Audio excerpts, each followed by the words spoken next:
नमस्ते गाइज, आप तमाम प्रोफेसर और असिस्टेंट प्रोफेसर बनने वाले आप तमाम एस्पायरेंट्स को हार्दिक हार्दिक अभिनंदन है। और इसके अतिरिक्त नेट और जेआरएफ की जो तैयारी कर रहे हैं उन सभी एस्पायरेंट्स को भी बहुत बहुत शुभकामनाएं। तो चलिए, आज आप लोगों का 5 जुलाई 2024 है। आज हम लोग बात करेंगे आप लोगों का लेक्चर 5 के बारे में। L5 का मतलब हो गया लेक्चर 5 के बारे में। लेक्चर 4 तक हम लोगों ने पढ़ा था इतिहास के बारे में। तो सबसे पहले हम लोगों ने इतिहास में देखा था कि इतिहास इति प्लस अ प्लस धन से मिलकर बना है। और इति का मतलब होता है जो भी, जहाँ भी, जैसे भी, जब भी, जैसे भी हुआ है। और धन इति सॉरी, धन नहीं, हास हो जाएगा यहाँ, इतिहास। ओके, हास का मतलब हो जाएगा आप लोगों का क्षय अर्थात पतन।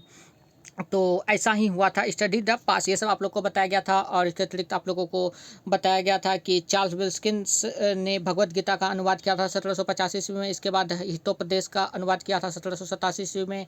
इसके अतिरिक्त आप लोगों को बताया गया था कि 1813 ईस्वी में होरेस हेमन विल्सन ने मेघदूत का अनुवाद करवाया था। और इसके अतिरिक्त आप लोगों को फिर बताया गया था कि अर्ली हिस्ट्री ऑफ इंडिया नामक पुस्तक की रचना की थी किसने, तो 1904 ईस्वी में विंसेंट स्मिथ पी ने की थी। और इसके अतिरिक्त पीवी काने के बारे में भी बताया था कि पीवी काने ने एक पुस्तक लिखी है जिसका नाम है हिस्ट्री ऑफ धर्मशास्त्र। क्या नाम है? हिस्ट्री ऑफ धर्मशास्त्र। और वहीं इतिहास के जानने के स्रोत में हम लोगों ने 3 भागों में से बांटा था। एक पुरातात्विक स्रोत हो गया, और एक साहित्यिक स्रोत हो गया, और एक आप लोगों का विदेशी स्रोत हो गया। तो पुरातात्विक स्रोत में आप लोग को बताया गया था कि उत्खनन के फलस्वरूप, अन्वेषण के फलस्वरूप, खुदाई के फलस्वरूप जो मिलता है, जैसे कि आप लोगों को अभिलेख मिला था। तो अभिलेख, सबसे प्राचीन अभिलेख आप लोग को बताया गया था बोगाजकोई। ये भारत में अशोक का अभिलेख है। और ये बोगाजकोई जो है, बोगाजकोई में आप लोगों का मित्र, वरुण, नासत्य, इंद्र का देवताओं का वर्णन मिला है। और ये एशिया माइनर में मिला है। और ये 1400 ईसा पूर्व का है।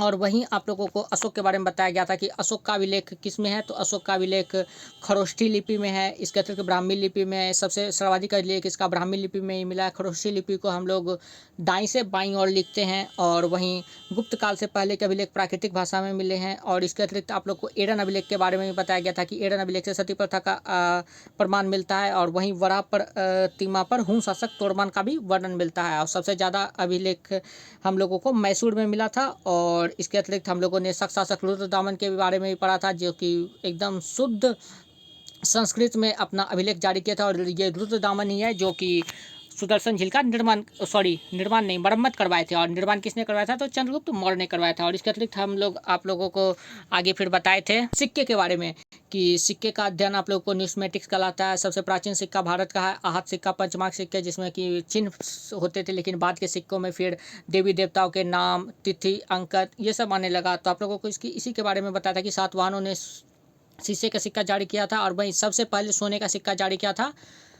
यूनानी अर्थात ग्रीक ने। और वहीं सिक्कों पर देवी देवताओं के चित्र, तिथि का वर्णन, और इसके अतिरिक्त उस पर लेख युक्त करने का कार्य, ये सब कार्य करने किसने किया था? तो यूनानियों ने। और सबसे ज़्यादा शुद्ध सोने का सिक्का किसने जारी किया था? तो शुद्ध सोने का सिक्का कुषाणों ने जारी किया था। और वहीं सर्वाधिक सोना का सिक्का, शुद्ध सोना नहीं, सर्वाधिक सोना का सिक्का किसने जारी किया था? सर्वाधिक सोने का सिक्का आप लोगों को पता है कि गुप्ता लोग के पास ज़्यादा होता है, तो गुप्त काल में ये जारी हुआ था सर्वाधिक सोने का सिक्का। और वहीं शुद्ध सोना किसने जारी किया था? तो शुद्ध सोना हो जाएगा कुषाण शासक ने। किसने जारी किया था शुद्ध सोना? शुद्ध सोना कुषाणों ने जारी किया था। ओके, तो अब हम लोग आगे बढ़ते हैं। आज मूर्ति के बारे में पढ़ेंगे। मूर्ति अर्थात जिसे स्कल्पचर्स कहते हैं, मूर्तियाँ। तो ये मूर्तियाँ का निर्माण हम लोग कुषाण में छोड़ के गए थे कि कुषाण जो है सर्वाधिक सोने का सिक्का जारी किया था। तो अब ये कुषाण के समय से ही ये मूर्तियों का निर्माण प्रारंभ हो गया था। इस कुषाण का ये मूर्ति का निर्माण किसके समय हुआ था? कुषाण के समय में मूर्ति का निर्माण प्रारंभ हो गया था। और वहीं आप लोगों ने सुना होगा मथुरा कला। तो ये मथुरा कला पर अपना स्वदेशी का प्रभाव मिलता है। सारनाथ कला, इस पर भी स्वदेशी का प्रभाव मिलता है। इसके अतिरिक्त अमरावती कला, इस पर भी अपना स्वदेशी का प्रभाव मिलता है। वहीं ये कुषाण कला कुषाण कला ये विदेशी प्रभाव है, अर्थात गांधार कला से संबंधित है। गांधार जो कि शकुनी मामा महाभारत से संबंधित, वही गांधार के, तो इस पर विदेशी का प्रभाव है। किस पर? कुषाणों पर। और इस मूर्ति से हम लोग को कुषाण के बारे में तो जानकारी मिलती है। इसके अतिरिक्त गुप्त काल के बारे में, उसके गुप्तोत्तर काल के बारे में भी, उनके समान धार्मिक भावनाओं का सबकी भाई जानकारी मिलती है। तो अब हम लोग आज का टॉपिक देखते हैं शुरू। ये आप लोगों का शुरू होता है, देख लीजिए। मूर्तियाँ हैं स्कल्पचर्स। निर्माण कुषाण काल से प्रारंभ हो गया था इन मूर्तियों का। देख लीजिए, इन मूर्तियों से हम लोगों को कुषाण के बारे में, गुप्त के बारे में, गुप्तोत्तर काल के जन सामान्य की धार्मिक भावना पर प्रकाश मिलता है।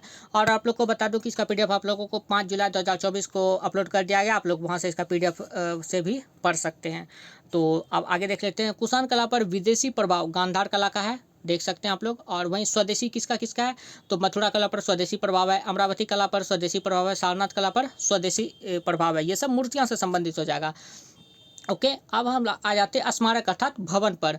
भवन जैसे कि हम लोग जो देखते हैं, जैसे कि कोणार्क का सूर्य मंदिर है, बहुत प्राचीन है। तो उसमें जो है भारत की संस्कृति पर प्रकाश पड़ता है कि किस प्रकार की उस समय संस्कृति थी, किस प्रकार का नक्काशी किया गया था।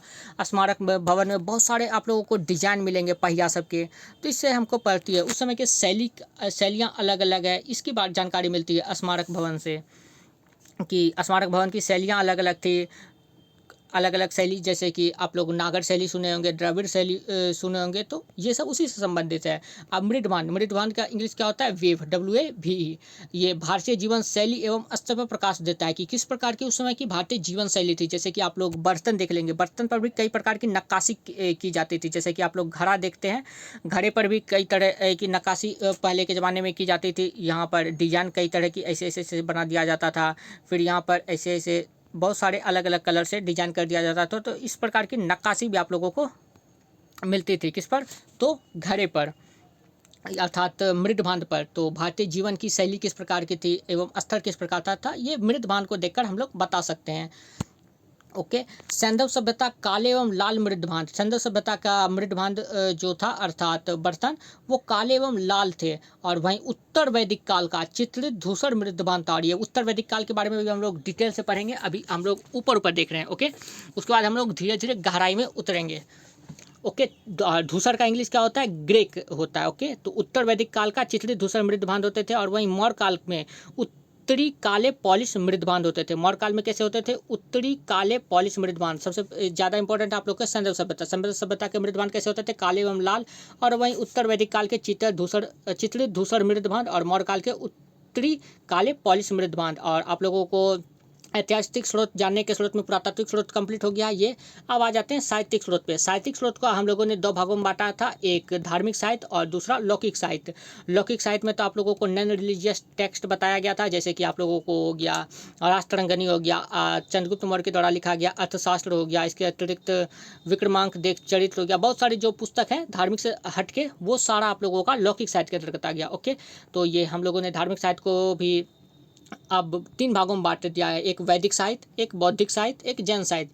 बौद्ध साहित्य में तो आप लोगों का आ जाएगा त्रिपिटक, विनय पिटक, सूत्र पिटक, अभिधम पिटक, ये आ जाएगा। जैन साहित्य में भी आचारांग सूत्र, भगवती सूत्र, बहुत सारे जैन साहित्य में भी आप लोगों के फिर आ जाएंगे। तो सबसे पहले हम लोग वैदिक साहित्य के बारे में पढ़ेंगे। वैदिक साहित्य में कौन कौन, जो भी वेद से संबंधित है। वेद से क्या क्या संबंध है, ब्राह्मण ग्रंथ हो गया, इसके अतिरिक्त महाभारत हो गया, रामायण हो गया, स्मृति हो गया, पुराण हो गया, उपनिषद हो गया, अरण्यक हो गया। ये सब आप लोगों का वैदिक साहित्य से संबंधित होता है। जो भी वेद से संबंधित होता है, आप लोग खुद से भी इसको मतलब बदल सकते हैं कि कौन वैदिक साहित्य है, कौन बौद्धिक साहित्य है। ब्राह्मण ग्रंथ ये प्राचीन है, तो वैदिक साहित्य, अरण्यक, उपनिषद, वेदांग, स्मृति, पुराण, महाकाव्य, ये सब वैदिक साहित्य से संबंधित है। अब ये बौद्धिक साहित्य, बौद्धिक साहित्य में तो आप लोगों ने त्रिपिटक का नाम जरूर सुना होगा, विनय पिटक, सूत्र पिटक और अभिधम पिटक के बारे में। तो आप आगे देखते हैं। बौद्धिक साहित्य, प्राचीन भारतीय इतिहास को जानने में बौद्ध साहित्य का महत्वपूर्ण स्थान है। आप लोगों ने हड़प्पा मोहनजोदड़ो के बाद तो डायरेक्ट बौद्ध साहित्य, बौद्ध धर्म, जैन धर्म ही पढ़ते थे। तो इसलिए भारतीय इतिहास को जानने के लिए महत्वपूर्ण स्रोत है कौन, तो ये बौद्धिक साहित्य। इसलिए यहाँ कहा गया कि प्राचीन भारतीय इतिहास को जानने में बौद्ध साहित्य महत्वपूर्ण स्थान रखते हैं। सबसे प्राचीन साहित्य बौद्ध साहित्य में कौन, त्रिपिटक। ये त्रिपिटक जो है बौद्ध साहित्य का सबसे प्राचीन साहित्य है।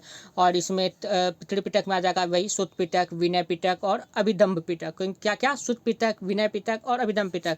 और कल हम लोग इसे फिर आगे डिटेल पढ़ेंगे कि सूत्र पिटक की रचना किसने की, कब की, पूरा डिटेल से पढ़ेंगे। सूत्र पिटक के बारे में, विनय पिटक के बारे में और अभिधम्म पिटक के बारे में, क्या क्या क्वेश्चन आप लोगों को एग्जाम में पूछे गए हैं और क्या क्या पूछने की संभावना है। फिर धीरे धीरे जब बौद्ध धर्म पढ़ेंगे तो उसमें इसके बारे में पूरा डिटेल से पूरा अंदर गोता लगाएंगे। ओके, आज हम लोग यहीं तक रखते हैं, क्योंकि आप लोग का ये पेज कंप्लीट हो गया। और आप लोग मेंटली बना लीजिए ऐसा कि अब 2 से 3 दिन के बाद, क्योंकि आज 5वां क्लास है, 2 क्लास के बाद फिर आप लोगों का 2 पेज पर डे शुरू हो जाएगा। तो आप लोग जो है अभी जैसे कि लगभग आप लोगों का 12 से 13 मिनट का क्लास होता है, तो अब धीरे धीरे फिर 20 मिनट से 25 मिनट तक का क्लास होगा। धीरे धीरे आप लोग मेंटली प्रिपेयर हो जाए और पर डे आप लोग जरूर रिवीजन करके आए। और ये सब आप लोग अपना हैंड रिटेन नोट बनाएंगे तो बहुत ही अच्छा होगा।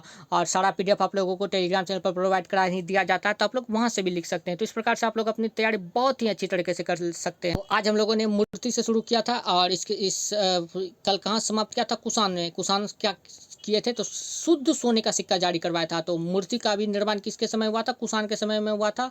और इन मूर्ति जो हमको मिलते हैं खानने के बाद, जो विभिन्न प्रकार की मूर्तियाँ मिलती है, इन मूर्तियों से हमें जो है गुप्त काल के बारे में, गुप्तोत्तर काल के बारे में समान जानकारी, धार्मिक भावनाओं पर प्रकाश मिलता है। और वहीं ये कुषाण कला जो है, कुषाण कला पर विदेशी प्रभाव है, अर्थात गंधार कला का प्रभाव है। मथुरा कला पर स्वदेशी है, अमरावती कला भी स्वदेशी है, सारनाथ कला भी स्वदेशी है। इस प्रकार से आप लोग को एग्जाम में पूछ सकता है कि सारनाथ कला पर किसका प्रभाव है, तो स्वदेशी का प्रभाव है। स्मारक भवन समय उस समय के संस्कृति पर प्रकाश मिलता है। और स्मारक भवन की विभिन्न शैलियाँ थी, जैसे कि नागर शैली, द्रविड़ शैली, वेसर शैली। और वहीं मृद्धभान राजा का, मृद्धभान उस समय की जीवन शैली पर बताता है कि जिस प्रकार से वो लोग नक्काशी करते थे, उस समय पता चल जाता था कि किस प्रकार से वो लोग होंगे। जैसे कि आजकल की ही महिलाएं, ज़्यादा पैसा है तो अपने घर के और सजा के रखेगी, जिनके पास कम पैसा है वो कम में ही एकदम संतुष्ट रहेगी और एकदम सिंपल साधारण करेगी। जिनके पास ज़्यादा पैसा रहता है वो ज़्यादा मेकअप में आएगी, ज़्यादा सज धज के रहेगी और ज़्यादा अपने को दिखाएगी। और सैंडल सभ्यता में काले एवं लाल मृद्धभांड होते हैं। उत्तर वैदिक काल में चित्रित धूसर मृद्धभांड मिलते थे। इसके अतिरिक्त मौर्य काल में उत्तरी काले पॉलिश मिलते थे। इसमें आप लोगों को बताया गया कि सैंडल सभ्यता जो है ये आप लोगों का सबसे ज़्यादा इंपॉर्टेंट है। ये काले एवं लाल मृद्धभांड मिलते थे और उत्तर वैदिक काल में चित्रित धूसर मृद्धभांड। और वहीं आप लोग को बता दिए कि साहित्यिक स्रोत को दो भागों में बांटे थे, एक धार्मिक साहित्य, लौकिक साहित्य। धार्मिक साहित्य में वैदिक साहित्य, बौद्ध साहित्य और जैन साहित्य 3 भागों में बांटे गए हैं।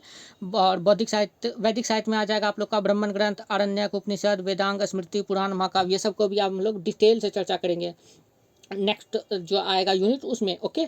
और फिर आ जाते हैं बौद्धिक साहित्य। बौद्धिक साहित्य में आप लोगों ने त्रिपिटक का नाम सुना होगा। त्रिपिटक में विनय पिटक, सुत पिटक, अभिधम्म पिटक। तो इसके बारे में हम लोग कल चर्चा करेंगे। तो आप लोगों को विशेष जानकारी दे दी गई है। तो चलिए मिलते हैं नेक्स्ट वीडियो में। तो आप लोग जरूर ज्वाइन करें टेलीग्राम चैनल, आप लोगों को लिंक दे दिया गया है। और आप लोग के पास जो भी किताब है ग्रेजुएशन का, वो सारे इससे भी आप धीरे धीरे अपना पढ़ सकते हैं, ताकि आप लोगों का और भी अच्छे से तैयारी हो सके। या फिर कोई कुंजी है या फिर पीजी में जो किताब लिए थे, अगर लाइब्रेरी है बगल में तो वहाँ से भी पढ़ सकते हैं, तैयारी कर सकते हैं। और जितना आप लोग को बताया जा रहा है उतना आप लोग तैयारी करते जाएँ। और जल्द ही होगा तो आप लोगों के लिए टेलीग्राम चैनल पर क्विज भी करवाया जाएगा। इससे 2024 दिसंबर में जो एग्ज़ाम होगा नेट जेआरएफ का, उससे रिलेटेड आप लोगों को क्वेश्चन भी करवाए जाएंगे। क्या क्या एग्ज़ाम में पूछ सकते हैं उससे रिलेटेड, वो आप लोगों के व्यूज़ सब पर डिपेंड करेगा। 1K प्लस व्यूज़ जाता है तो फिर उसके अनुसार देखेंगे, या फिर कमेंट के अनुसार उस तरह से करेंगे। तो चलिए मिलते हैं नेक्स्ट वीडियो में। वीडियो देखने के लिए बहुत बहुत धन्यवाद। Thank you.